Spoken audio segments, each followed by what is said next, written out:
Om Namo Om Namo Bhagavate Vasudevaya. Hare Krishna, dear devotees, wanted to seek the blessings of Radha Madhav, Radha Shyamsundar, Krishna Balaram, Bal Gopal, Nrsimhadev, Jagannath, Baladev, Gaunitai, Tulsi Mahani, Haridas Thakur, Guru Parampara, Srila Prabhupada, and Guru Maharaj and their assembled devotees. So, chapter 30 of Canto number 11 of the Srimad Bhagavad Puran is the disappearance of the Yadu dynasty. This chapter discusses the destruction of the Yadu dynasty in connection with the winding up of the pastimes of the Supreme Personality of Godhead. King Parikshit said, so the original conversation is between King Parikshit and Sukadeva Goswami. So King Parikshit is again now speaking. After Uddhav left, what did Krishna do in the city of Dwarka? After his own dynasty met destruction from the curse of the Brahmins, how could the best of the Yadus give up his body? Sukadeva Goswami said, after Uddhav, left for Badrikaksham, Lord Shri Krishna, taking note of many bad omens, advised the Yadavs in the Sudharma council hall to abandon Dwarka and go to Prabhash on the bank of the Saraswati. The women, children, and old men should leave this city and go to Shankodhara. At Prabhash, we should bathe for purification, fast, fix our minds in meditation, worship the demigods. Interesting how Krishna is encouraging the Yadavs to worship the demigods and perform Swasti Ayana and other rituals for counteracting bad fortune with the help of greatly fortunate Brahmins. We will worship those Brahmins by offering them cows, land, gold, clothing, elephants, horses, chariots, and dwelling places. This is indeed the appropriate process for counteracting our immediate adversity. And it is sure to bring about the highest good fortune. Such worship of the demigods, Brahmins, and cows can earn the highest birth for all living entities. In one sense, the Yadavs are already liberated because they are the family of Krishna. So the worshipping of the demigods, which only takes you up to the planets of the demigods, it doesn't apply to them.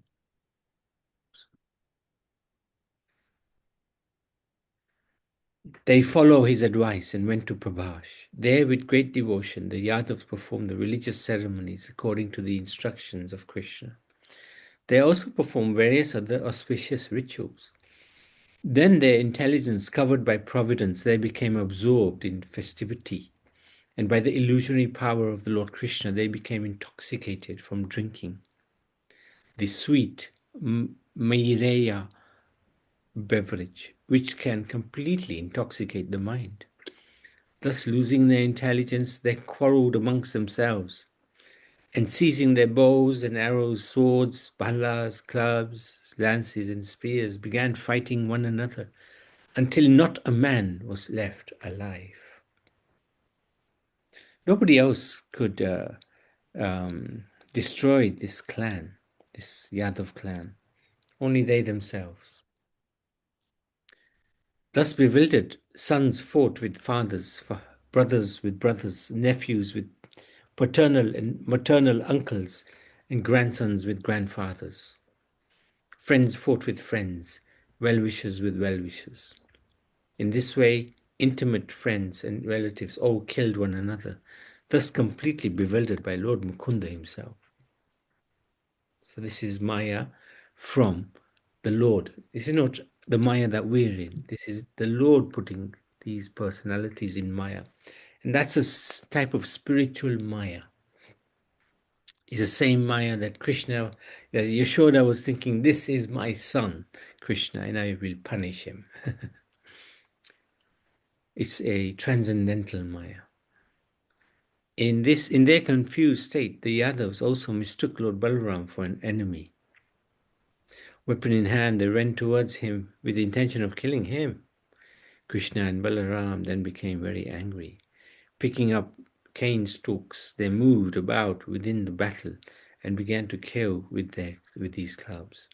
The violent anger of these warriors, who were overcome by the Brahman's curse and bewildered by Lord Krishna's illusory potency, now led them to their annihilation, just as a fire that starts in a bamboo grove destroys the entire forest.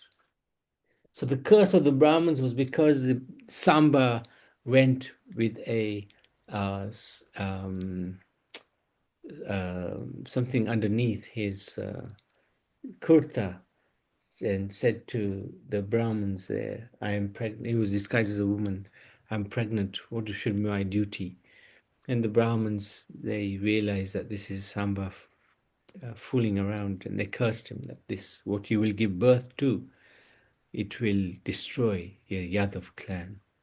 And what they did, they Samba gave birth to a metal rod, and they grounded it because the Yadavs were scared. They grounded it to nothing and they put it in the sea. But then huge spears grew out of those that grounded metal, and those spears were used eventually to kill each other.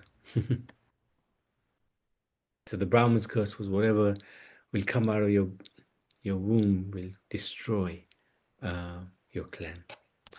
When all the members of his dynasty were thus destroyed, Lord Krishna thought to himself that at last the burden of the earth had been removed.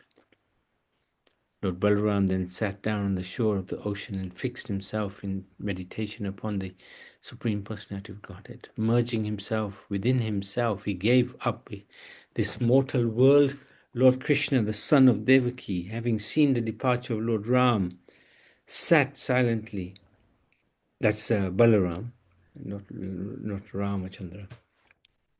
Sat silently down on the ground under a nearby pipala tree. The Lord was exhibiting his brilliantly effulgent four-armed form, the radiance of which, just like a smokeless,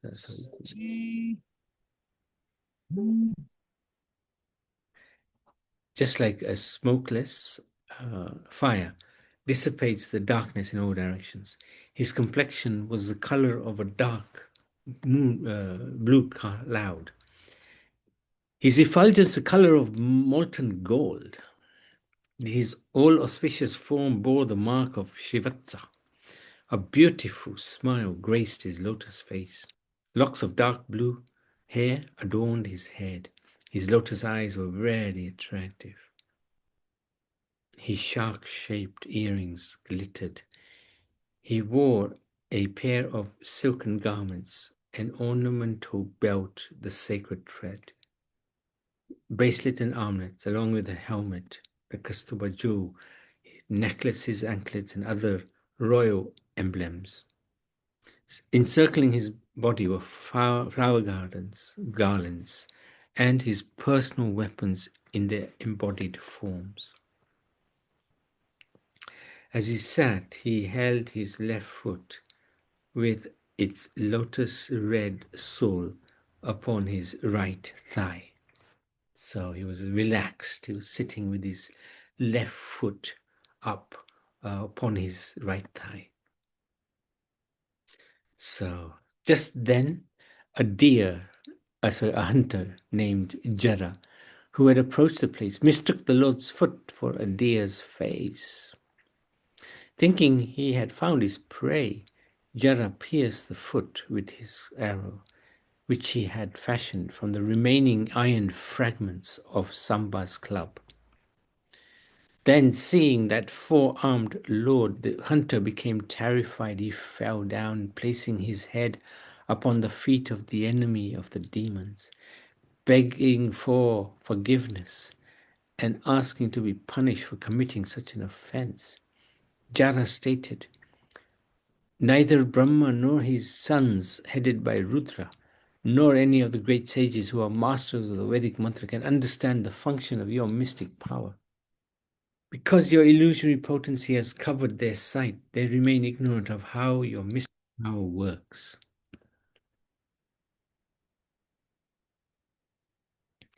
Therefore, what can I, such a low-born person, possibly say? In reply, Lord Krishna told the hunter that what he had done was actually according to his own desire, Krishna's desire. The Lord then sent the hunter in an aeroplane to Vaikuntha. So Jara was given great reward. When Daruka, Krishna's chariot, arrived on the scene and saw Lord Krishna in that condition, he began to lament. Daruka said, just as on a moonless night people are merged into darkness and cannot find their way, now I have lost sight of your lotus feet, my Lord.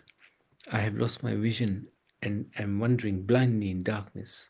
I cannot tell my direction, nor can I find any peace. While the chariot driver was still speaking, before his very eyes, the Lord's chariot rose up into the sky along with his horses and flag, which was marked with the emblem of Garud. All of the divine weapons of Vishnu rose up and followed the chariot. The Lord then spoke to his chariot driver, who was most astonished to see this. So this is the Lord speaking to Daruka. O driver, go to Dwarka and tell our family members how their loved ones destroyed one another. Also tell him of the disappearance of Lord Shankarsan and of my present condition. You and your relatives should not remain in Dwarka, the capital of the Yadus, because once I have abandoned that city, it will be inundated by the ocean.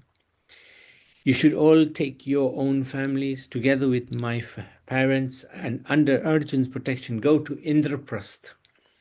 You, Taruk, should be firmly situated in devotion to me, remaining fixed in spiritual knowledge and unattached to material considerations. Understanding these pastimes to be a display of my illusory potency, you should always remain peaceful. Thus ordered, Daruka circumambulated the Lord, offered obeisances to him again and again. He placed Lord Krishna's lotus feet upon his head and with a sad heart went back to the city. Chapter 31, the disappearance of Lord Krishna. This chapter describes the return of the Supreme Personality of Godhead to his own abode along with the Yadus. Sukadeva Goswami said, then Lord Brahma arrived at Prabhash along with Lord Shiva, the sages, the Prajapatis, all the demigods headed by Indra. Hare Krishna. Hare Krishna. Yes, Prabhupada. I know I came late. No, you were on, okay. Only a couple of minutes. Yeah, just wanted to know what we are talking today about. It's about Krishna's family has left for the spiritual world. Yeah. And now this chapter talks about Krishna going back again to his world. His world means with his family or Yes, on his own? family is already gone and he's going on his own now. Okay, family must like pass away, yeah? Yes, they killed each other because that was the curse given by the Brahmins. Oh yeah, that's I know that. Yeah. Yeah. But a lot of the family also were told to go to Indraprasth, like Daruka and the wives. They all went to Indraprasth with Arjun. Arjun, yeah. Yeah. And now Krishna is going now. Krishna is going now. Yeah. All right. Hare Krishna, Prabhuji. Hare Krishna. Thank you. So came back from shopping, that's why. no problem. So these great personalities, they're greatly eager to witness the departure of the Supreme Personality of God. As they were coming, all these personalities variously chanted and glorified the birth and activities of Lord Shauri Krishna. Crowding the sky with their many airplanes, they showered flowers with great devotion. Seeing before him Brahma, the Almighty Lord closed his lotus eyes, fixing his mind within himself, the Supreme Lord. Without employing the mystic Agneyi meditation to burn up the transcendental body, Krishna entered into his own abode. As soon as Sri Krishna left the earth, truth, religion, faithfulness, glory, and beauty immediately followed him. Drums resounded in the heavens, flowers showered from the sky. Most of the demigods, led by Brahma, could not see Krishna as he was entering his own abode, since he did not reveal his movements. A few of the demigods, Brahma and Shiva, did catch sight of him, and they were extremely amazed and astonished. Sukadeva Goswami said, "My dear king, you should understand that the Supreme Lord's appearance and disappearance, which resemble those of embodied conditioned souls, are actually a show enacted by his illusory energy. Just like a performance of an actor, how could such a personality be unable to protect his own self when he brought the sons of his guru back from the planet of Yamraj in the boy's same body? He saved you." This is Parikshit. So Sukadeva Goswami is saying to Parikshit, he saved you when you were burning by the Brahmastra of Ashwatthama. He conquered in battle even Lord Shiva, who deals death to the agent of death. He sent the hunter Jara directly to Vaikuntha in his own human body. Interesting. Anyone who regularly rises in the morning and carefully chants with devotion the glories of Lord Krishna's transcendental disappearance and his return to his own abode will certainly achieve that same supreme destination. Upon hearing from Dwaruka, that Lord Sri Krishna had returned to his abode, Vasudeva and the others remaining in Dwarka became very much agitated by lamentation. They went out from the city to find him. When Devaki, Rohini and Vasudeva could not find their sons Krishna and Rama, Balaram, they lost consciousness out of grief. Tormented by separation from the Lord, his parents gave up their lives at that very spot. Wow.